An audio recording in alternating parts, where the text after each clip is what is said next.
Hornictví je u nás v posledních letech vnímáno stále negativněji. Útlum těžby, dopady na životní prostředí, propouštění či korupce.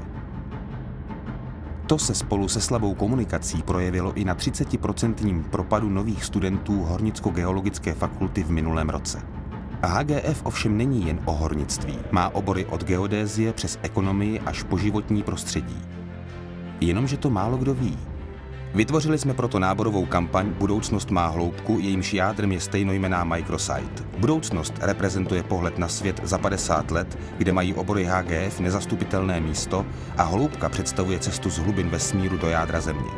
Prvky na webu při rolování plynule proplouvají v paralaxách, což zážitek z cesty protkané důležitými informacemi a logicky zakončené podáním přihlášky dokonale umocňuje. Obory jsme pro lepší komunikaci rozčlenili do 4 kategorií. Měsíc, družice, industriální město a životní prostředí. Uživatel se s nimi během své poznávací mise seznámí a získá o nich dostatek informací. Pokud by to nestačilo, může jít kdykoliv do hloubky a dozvědět se toho mnohem víc. Rozhodně se nemusí bát, že by něčemu nerozuměl. Komunikujeme s cílovou skupinou hravě a srozumitelně, dokonce i v případě tak složité věci, jakou se může zdát přijímací řízení. Grafika a zástupné symboly pak přispívají k lepší orientaci. Uživatel má na jednom místě k dispozici vše potřebné a není nucen nic dohledávat jinde. Dobrý web by měl uživatele nejen informovat, zaujmout, ale i zapojit.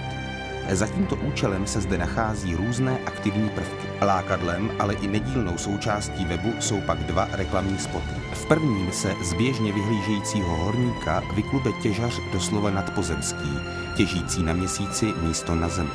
Celá myšlenka ukazuje očekávanou budoucnost hornictví. Druhému spotu naopak vévodí nadsázka. Divák se ocitá v roce 2050 a odpad v roli záporného hrdiny je již všude. Běžné životní situace jsou jím ovlivněny až do tragikomické míry. Videa diváky oslovila.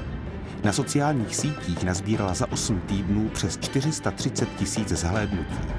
To samé se dá říct o webu, kde návštěvník v průměru stráví necelé 2 minuty. Web s kampaní splnil svůj úkol a i když HGF čeká ještě velký kus cesty, vyšlápla tou správnou nohou. Budoucnost má hloubku.